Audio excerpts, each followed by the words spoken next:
dengan judul Setan dalam Bahaya, karya Taufik El Hakim, dengan para pemain Dino Saprima sebagai filsuf, Jumiati sebagai setan, Mustika Murni sebagai istri, sutradara Jumansyah, dan pimpinan produksi Saza.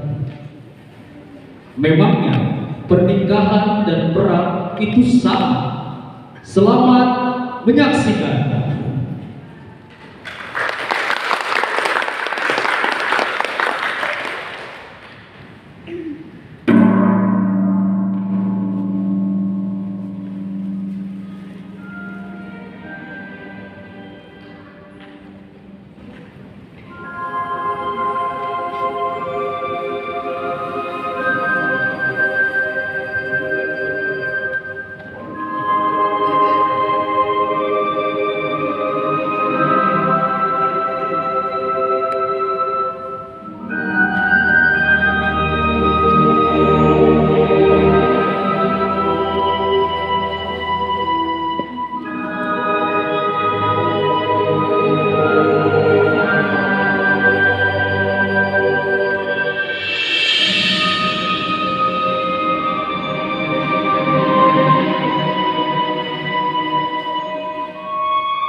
Halo?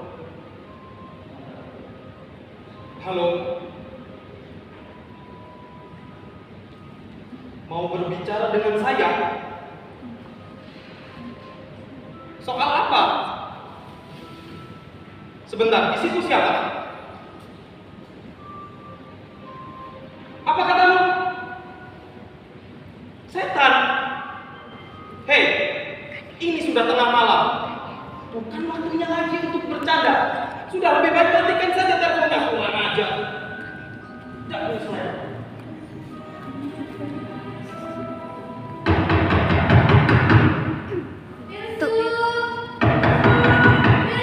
Tuan Filsuf. Tuan Filsuf. Filsuf. Filsuf.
Jadi kamu ini sungguh-sungguh setan? Iya, Bapak. Masa Bapak tidak percaya dengan saya? Tidak percaya? Bagaimana saya mau percaya? Kamu seharusnya seperti yang saya sering baca dalam buku-buku itu. Kamu memiliki baju yang berwarna merah. Putih. Nah, seharusnya kamu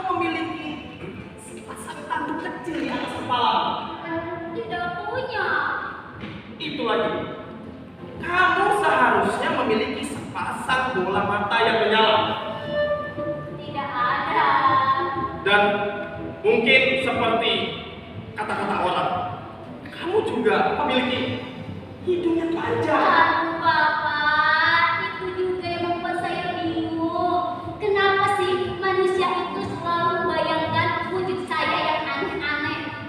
Mengada-ngada Bapak. Bapak, maaf ya. Itulah yang membuat manusia sering tertipu.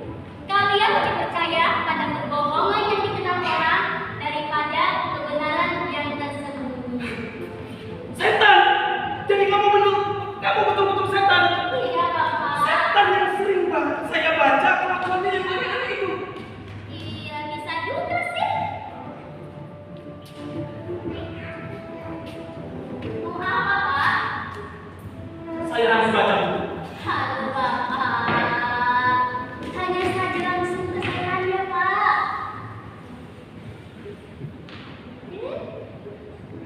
Saudara,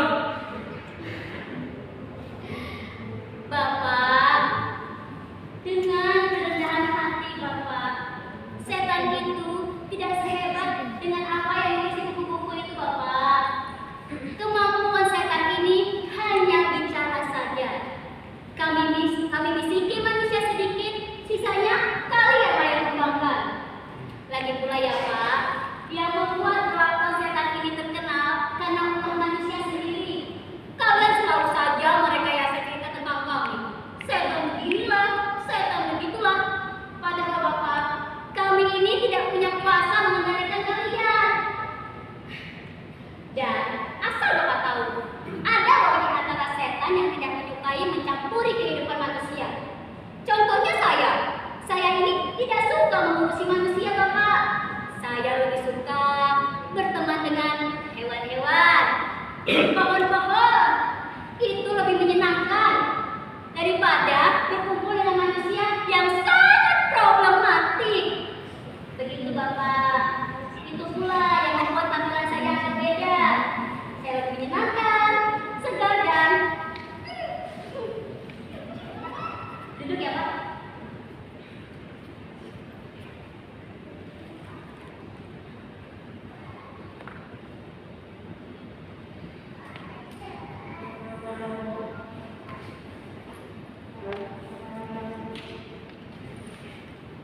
perokok. Tidak, terima kasih. Jangan khawatir.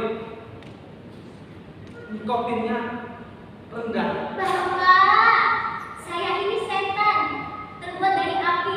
Saya bisa loh bikin asap sendiri. Ya, sebenarnya saya juga tidak suka merokok. Terus, Namun terkadang merokok membantuku dalam berpikir. Bapak sedang berpikir? Berpikir apa Bapak? Saya boleh tahu tidak? Seharusnya kamu tahu, profesiku itu adalah berpikir. Oh, tentu saya tahu. Saya ini setan, lebih mengenal manusia daripada manusia itu sendiri. Bapak, itu juga yang menjadi alasan kenapa saya datang kemari, Bapak. Karena ada tujuan penting kenapa saya mau berurusan dengan manusia. Lalu saya menemui Bapak tengah malam begini. Karena menurut saya ya Pak, hanya Bapak seorang filsuf, seorang ahli berpikir yang bisa membantu saya menyelesaikan apa yang saya bawa ini Bapak.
Ini sudah malam. Diam ke situ. Saya akan berpikir sebentar. Ya, teruslah berpikir Bapak. Berpikir. Semoga kecerdasan Bapak yang luar biasa itu akan melahirkan solusi yang efektif.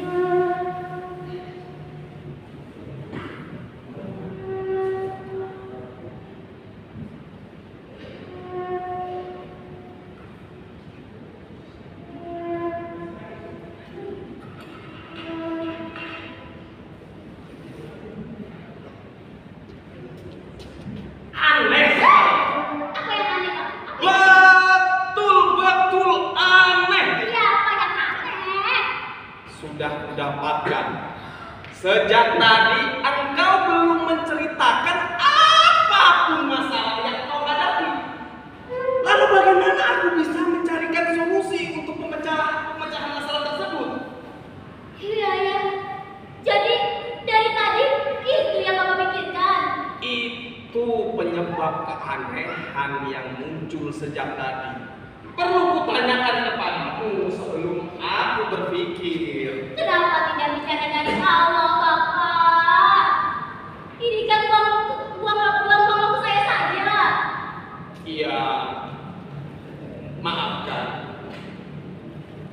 Kami para kalangan filsuf terkadang selalu berpikir terlalu panjang. Namun pada akhirnya pikiran-pikiran kami tersebut berakhir dengan sebuah pertanyaan. Bapak kan tahu waktu saya ini tidak panjang. Oke, baiklah. Sekarang kita mulai dengan satu pertanyaan. Kira-kira masalah apa yang sedang menimpa? Perang? Hah? Perang? Iya. Bagaimana bisa? Bapak tidak takut dengan perang? Iya, takut saya. Iya, Bapak, perang itu mengerikan. Bayangkan, bom, rudal, nuklir, tinggal perintah saja. Bumi ini akan hancur, manusia akan binasa, Bapak. Sebentar. Apakah dalam hal ini engkau sangat mengasihani umat manusia? Kok saya kasihani sama manusia sih, Bapak? Saya yang dikasihani. Lalu apa urusannya? Urusannya, Bapak, hidup saya ini bergantung dengan manusia. Demikian adanya sejak tragedi buah surga terlarang. Setan, manusia dilemparkan ke bumi, hidup saling berkaitan. Di mana urusan manusia, di situ juga urusan setan. Dan begitu sampai masa penangguhan habis. Bapak, jika perang ini tetap dibiarkan, Bapak, kiamat pun akan datang. Kalau kiamat akan datang, saya kembali ke neraka. Bapak. Jadi perang yang akan datang suatu saat nanti sama sekali tidak menguntungkan untukmu. Dia tidak menguntungkan, loh. Lalu siapa di antara pemimpin negara besar itu yang mengobarkan api peperangan? Bapak tidak nonton berita? Iya, saya terakhir nonton TV 3 hari yang lalu. Bapak, kemarin Israel melempar bom ke Ukraina.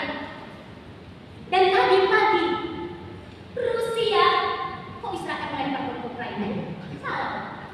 Kemarin Israel melempar bom ke Palestina.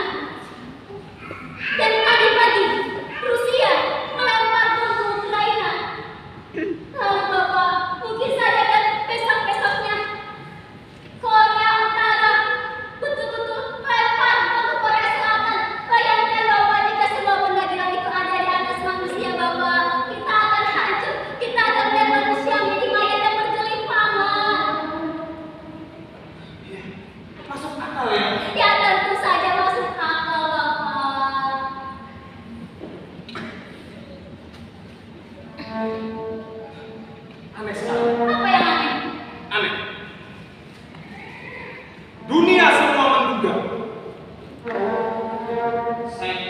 yang menjadi galau. Setanlah yang membisikkan ke telinga-telinga pemimpin negara besar itu untuk mengobarkan api peperangan. Oh, setan. Tapi yang lebih aneh lagi, tepat pukul 12 malam, setan datang menemui manusia meminta pertolongan. Seperti ingin cuci tangan dan manggil. Bapak kira saya gila? Merelakan bumi ini beserta saya hancur dalam api perang? Tidak, Bapak. Walaupun hidup terlalu lama di dunia ini bagaikan kutukan, tapi tidak sedikit pun saya ingin kembali ke neraka, Bapak. Jika kiamat ini bisa ditunda, saya ingin menundanya selama mungkin.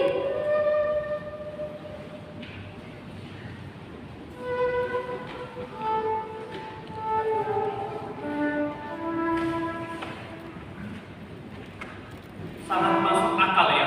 Ya jelas masuk akal, Bapak. Saya tidak bodoh. Berabad lamanya saya hidup. Baru kali ini saya merasakan ketenangan, kedamaian.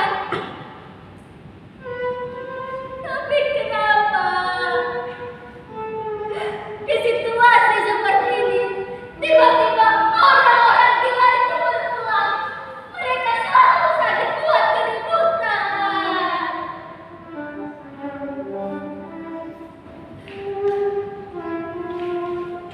Awalnya saya hanya berusaha untuk telinga, tidak berusaha mendengarkan. Tapi kenapa suara letusan-letusan itu seperti serbuan serangga yang mengelilingi kepala saya, berusaha masuk satu persatu dalam telinga, menggerogoti otak saya, Bapak.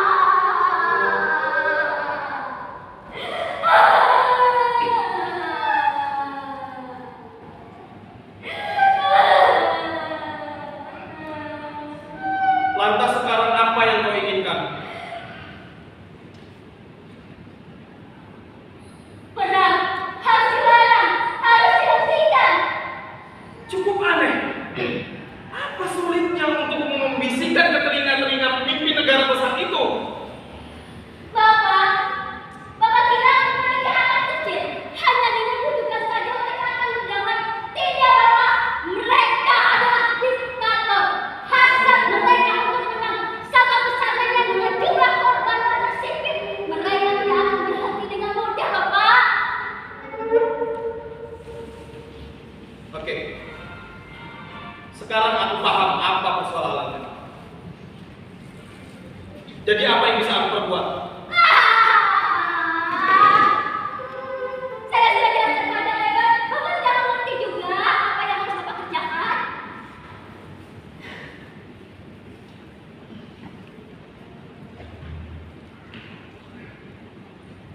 Baiklah, Bapak.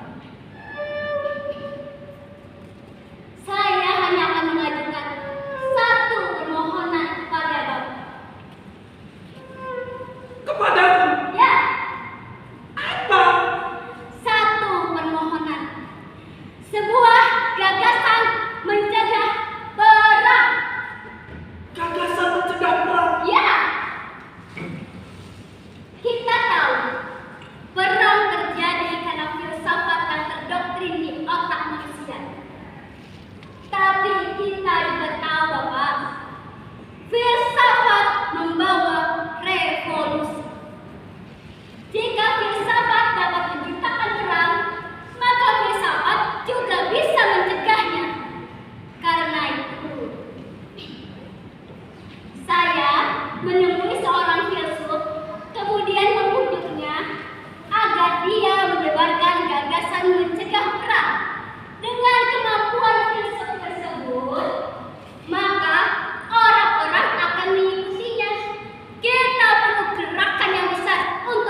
mencegah perang. Ya. Ya, ya, ya. Itu bukan hal yang mustahil bagi kami para kalangan filsuf. Tentu. Usaha kami adalah berpikir dan melahirkan pemikiran-pemikiran positif. Tentu aku bisa melakukannya untukmu. Oh, tentu saja Bapak. Kalau gitu Bapak lagi menciptakan sesuatu yang luar biasa. Kenapa? Tunggu dulu setan. Apa lagi? Kita harus sepakati dulu biayanya. Hah? Apa? Biaya? Ya, Bapak, ini kan demi kepentingan manusia. aku selalu bekerja demi kepentingan umat manusia. Tapi itu tidak menghalangiku untuk menerima imbalan. Bapak, saya ini setan. Mana bisa Bapak minta imbalan kepada saya? Emangnya saya di sini untuk mengajarkan pesugihan itu?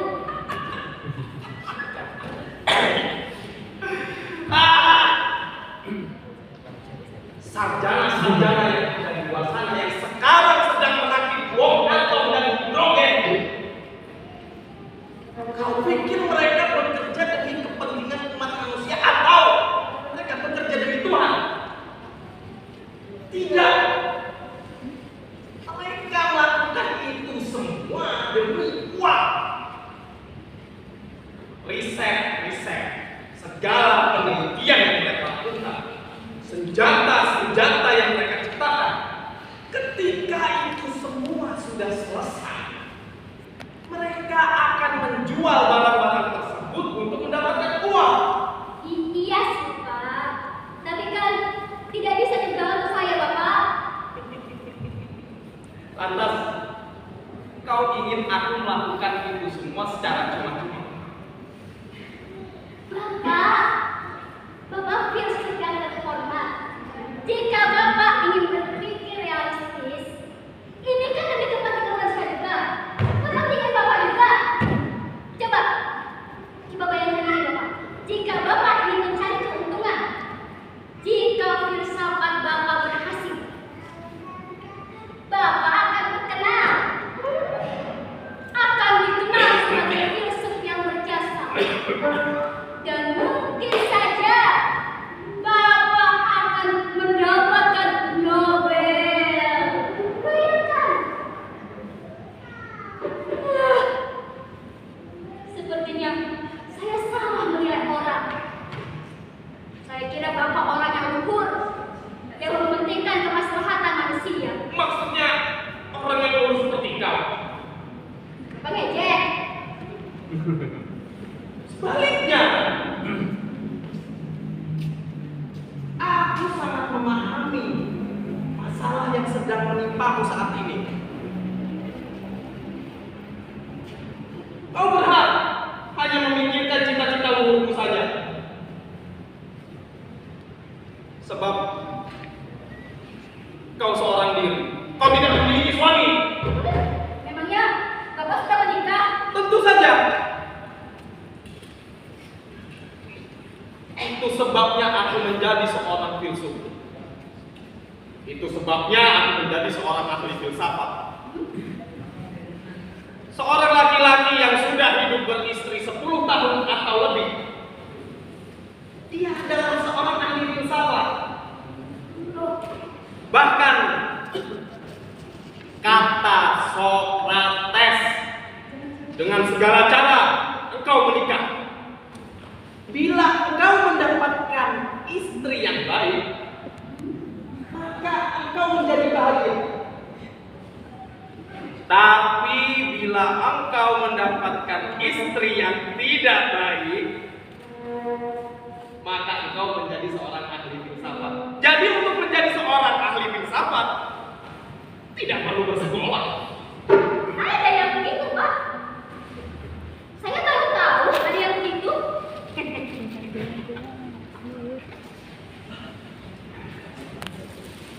Tidakkah terpikir olehmu suatu saat engkau akan menikah?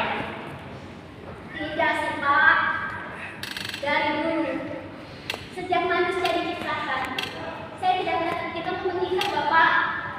Ya, mungkin ini suatu kesalahan. Sebentar. Sebuah kesalahan jika engkau tidak menikah gitu. Ya tidak apa-apa kan Pak, setan bikin sawah. Bapak, dari dulu saya memang tidak ingin menikah. Saya ini hanya ingin sendirian, tenang, damai. Tapi semua sudah berubah semenjak orang-orang gila itu berulah, Bapak. Sekarang kiamat sudah dekat. Saya benar-benar mencintaimu.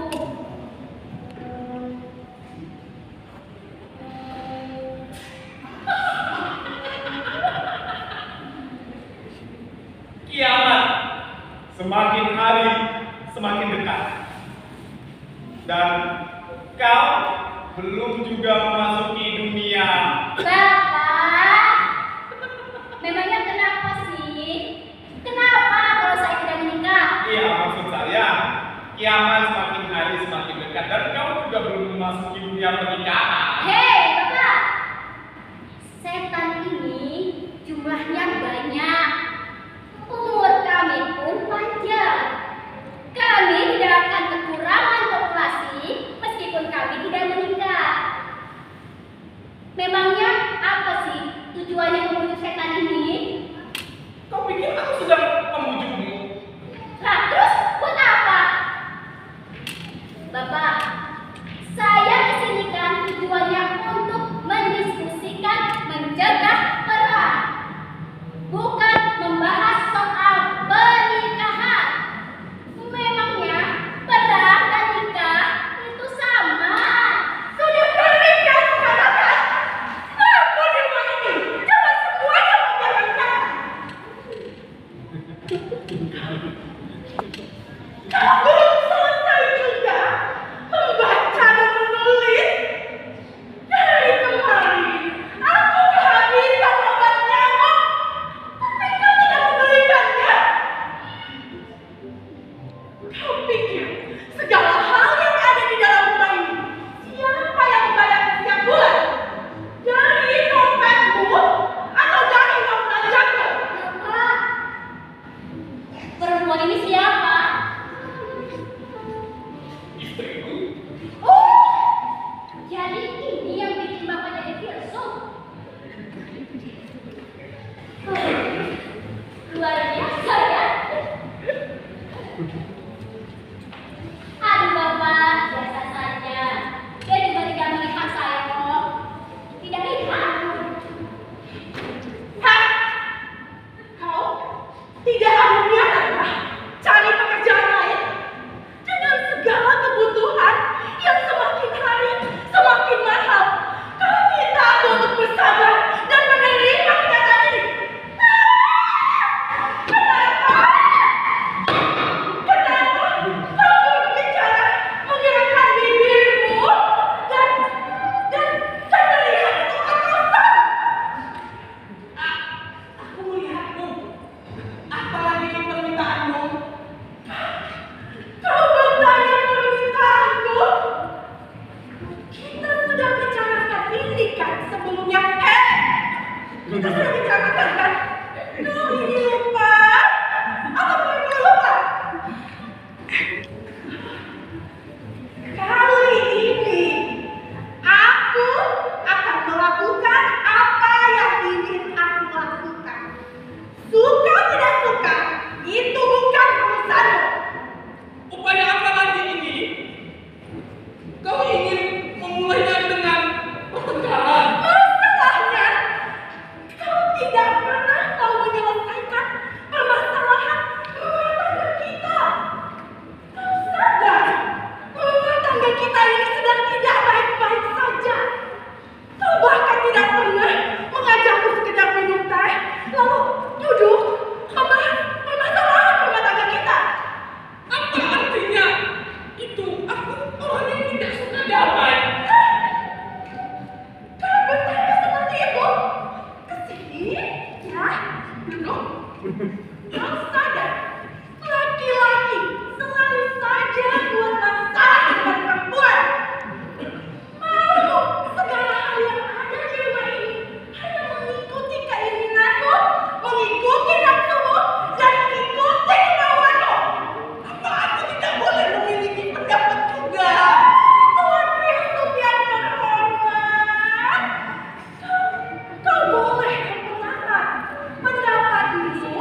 bagaimana cara mengambil uang dari dompetku dan kini kau ingin menguasai bukan?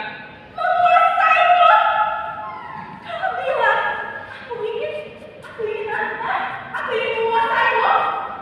Kau pandai mengarang kata-kata yang kau tujukan untuk menguasai hidupku. Sedangkan aku yang bodoh ini tidak mungkin kan menyerangku dengan kata-kata. Ya tapi kau pandai sekali menyerangku dengan kata.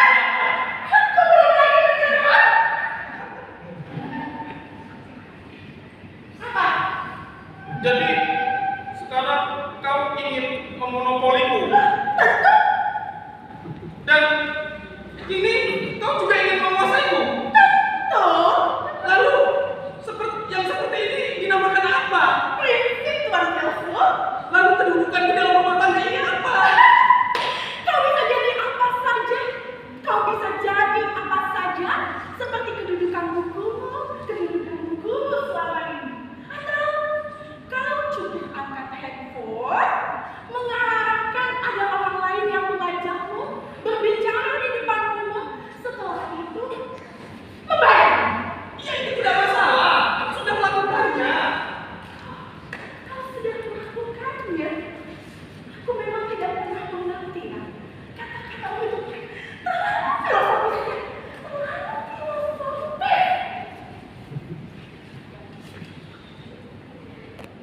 Jadi sekarang mau apa?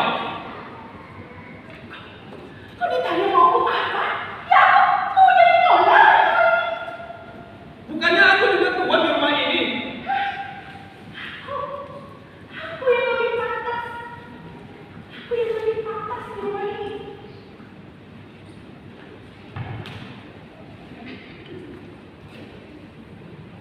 Nah, kau pasti lupa. Kau pasti lupa. Tadi pagi kau mengambil uang dari dompetku. Ya kan? Kau mengambil uang secara paksa dengan cara menggenggam tanganku, mencengkram tanganku seperti dengan kuku-kukumu yang panjang itu kan? Lalu kau pergi ke toko baju yang ada di Lampung Mangkurat. Kau membeli baju yang baru kan? Kau membeli parfum yang baru.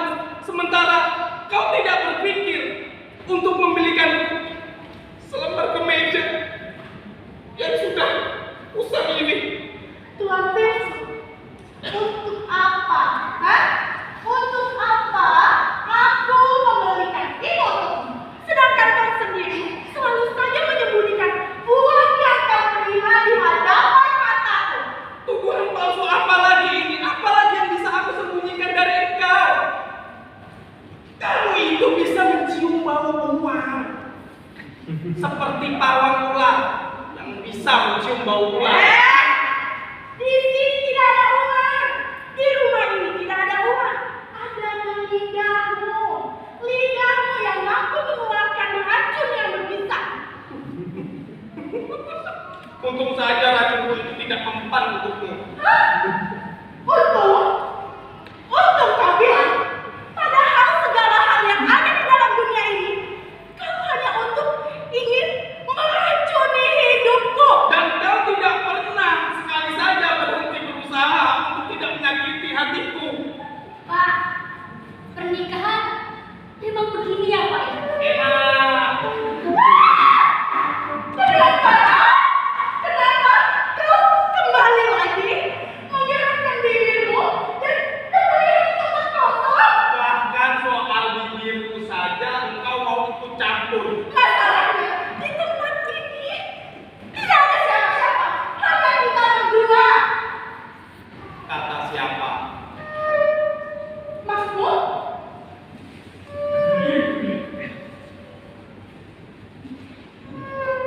Maksudmu? Di tempat ini ada orang lain selain kita. Tentu. Kau bisa melihatnya? Tentu. Kau bisa berbicara dengannya? Tentu ada orang lain di dunia ini. Memangnya di dunia ini hanya ada engkau. Lalu urusannya mereka dengan dunia ini apa?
Tadi bilang apa?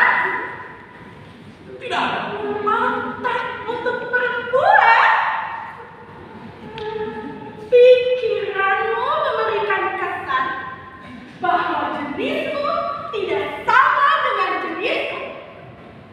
Pikiranmu berada lebih tinggi daripada pikiranku. Kau mau meyakinkan aku bahwa aku terlihat lebih kecil jika ada di dekatmu. Begitu ya, begitu caramu ingin menguasaiku. Kenapa? Aku adalah batang pohon yang kuat. Aku punya kepribadian. Aku tidak akan mudah kau lumatkan di bawah kepribadianmu. Apa gagasan yang seperti itu tadi membuatmu marah? Jelas, jelas aku marah. Kau pikir setiap perempuan di dunia ini hanya jadi objek seorang laki-laki, sedangkan aku sebagai istrimu tidak akan mau tunduk mengikuti perintahmu. Jadi, apa lagi yang kamu mau? Aku mau jadi nyonya di rumah ini. Bukannya aku juga tuan di rumah ini. Tuan Rensu, tadi kan aku sudah bilang kau bisa jadi apa saja, tapi aku yang berkuasa. Ya itu akulah.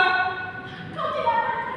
Aku yang berkuasa. Masuk akal yang begitu. Itu bukan soal akal. Maksudnya ini soal kekuatan. Itu memang benar. Itu memang benar. Dan kau tadi mengatakan kau bisa melihat apa yang tidak bisa kulihat. Kita akan lihat siapa di antara kita yang akan menang sekarang. Kau tahu? Aku bisa melihat lebih banyak siapa yang ada di ruangan ini bersama kita. Maksudnya kau melihatnya. Oh, jelas aku melihatnya. Siapa? Aku melihat setan. Tidak. Di sana ada setan. Lalu, di sana juga ada setan.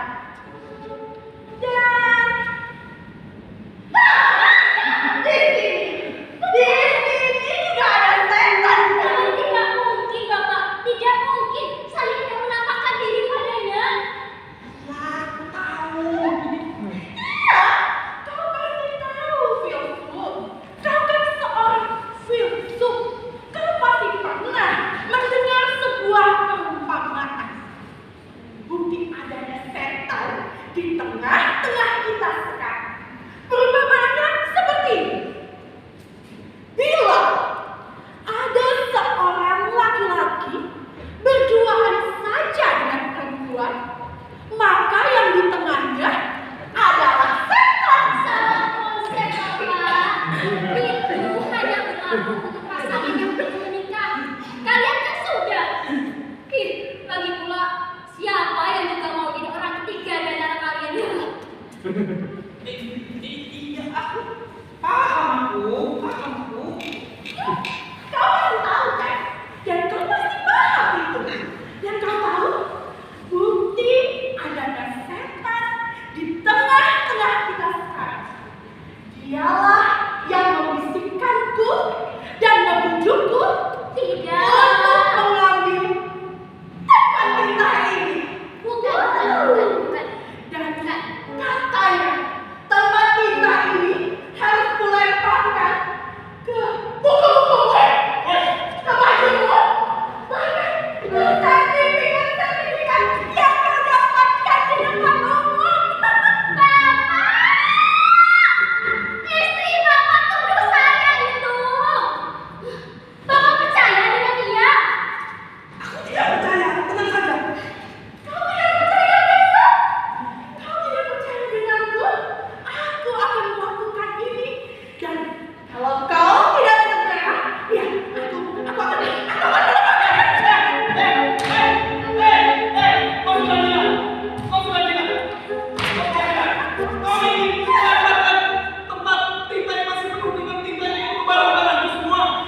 Tolong aku dulu setan. Setan, tolong setan.